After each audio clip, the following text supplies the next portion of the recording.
SCP-1022 Containment Class Safe. Special Containment Procedures. SCP-1022 may be contained on a clothes rack within a standard secure item locker. Warning labels are to be affixed to prevent confusion with similar attire in use by Foundation personnel. Completion of a comprehensive psychiatric evaluation and the mandatory SCP-1022 orientation course is required for staff who wish to utilize SCP-1022. Correction: the last sentence is no longer valid. After the events of Incident 1022-1, the use of SCP-1022 is restricted to D-Class, barring approval by Level 4 personnel. Description: SCP-1022 is a white cotton polyester laboratory coat in size M. It has no identifying markings save for a printed label on the inside collar reading Dr. E. Redacted, its original owner. All surfaces of SCP-1022 are resistant to microbial colonization. Introduced microorganisms fail to reproduce and subsequently die. It thus remains sterile, save in the immediate period after contact with a colonized surface. The physical properties of SCP-1022 are otherwise unremarkable. When a subject wears SCP-1022, they are able to perceive prokaryotic organisms, primarily bacteria, but archaea may also be visualized by SCP-1022 in the environment at greatly increased magnification, which persists indefinitely even after SCP-1022's removal. This visual effect is comparable to that of a light microscope on high settings, 1000 times, with the result that most organisms appear 1 to 5 millimeters in length or diameter. The effect is not cumulative with magnification apparatus. The use of light microscopy will not enlarge organisms, although the subject is able to use more powerful magnification techniques, such as electron microscopy, as normal. Organisms on the surface of the eye are not visible, but organisms on spectacles or contact lenses are, leading to obscured vision in users of these, with the inconvenience of constant sterilization for normal vision. Organisms observed by the subject are accurate magnifications, mobile and may be observed to grow, reproduce, and bioluminescence where possible. Physical properties of the organisms themselves are unaffected. With appropriate microbiology training, subjects have proven to be capable of distinguishing and classifying organisms accurately. Only prokaryotic cells are visible. Eukaryotic cells and non-living objects are not magnified. Experimentation with viruses is underway, pending preparation of a suitable subject and a testing environment. It is presumed that only the largest viruses, more than 400 nanometers, would be visible, and the subject would require above normal visual acuity. All non-sterile surfaces, including living beings, will appear to the subject as though coated in organisms with density proportional to the level of contamination of the surface. On sufficiently colonized surfaces, more than 10,000 organisms per centimeter squared, a three-dimensional layer of organisms up to 10 centimeters in height has been observed. This is strictly a visual effect and may be passed through without result.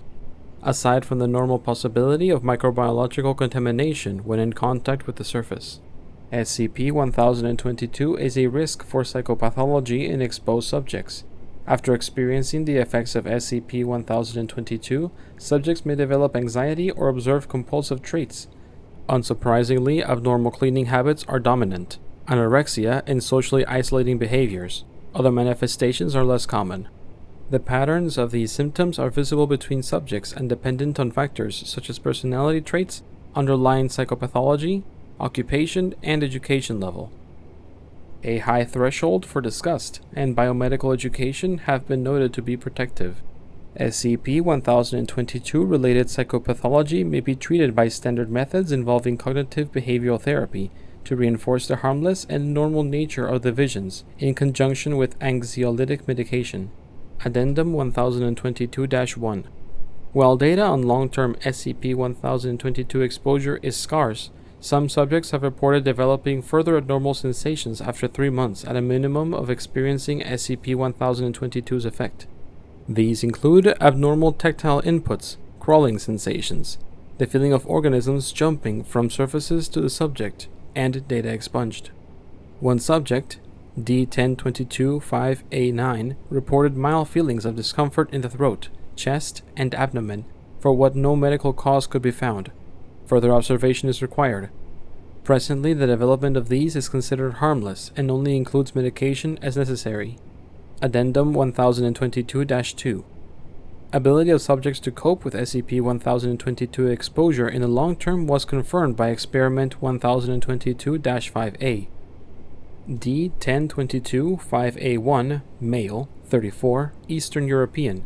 Relevant background as emergency medical technician, successfully adapted to SCP-1022's effects, and retains normal function and mental stability after redacted months, requiring only fortnightly psychological support and no medication.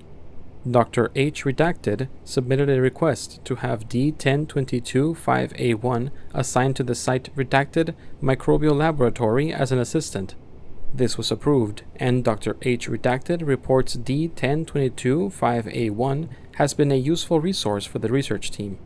Subsequently, a number of proposals have been made for the expanded use of SCP-1022 for both D-Class personnel and Foundation staff involved in sterile environment medical work or containment of biologically hazardous SCP objects, such as Redacted.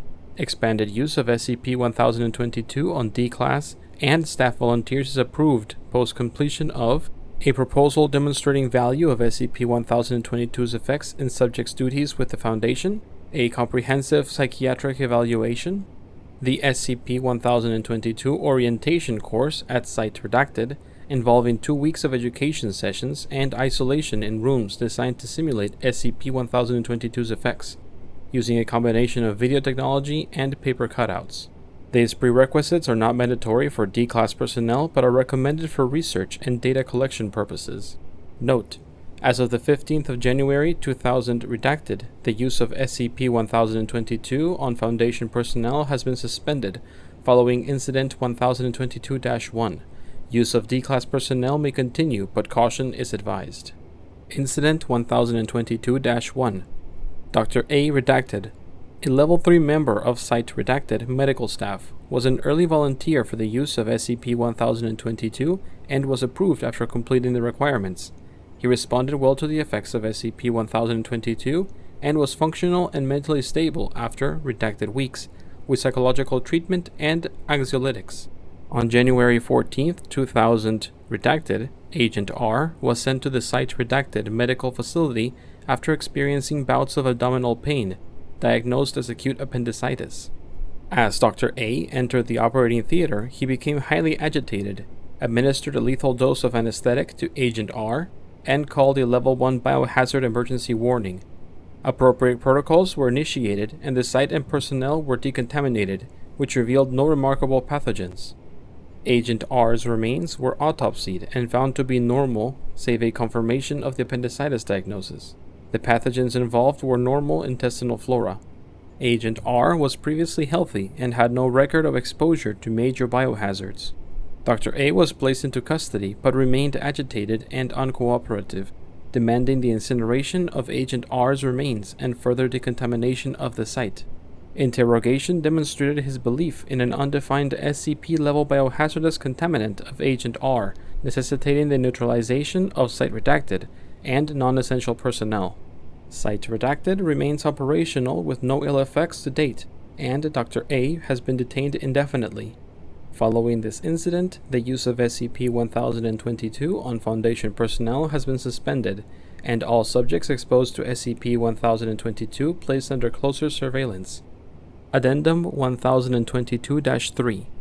D-1022-5A1 has reported auditory hallucinations of squirming sounds. Reassurance was given and he has been started on low dose of anxiolytics.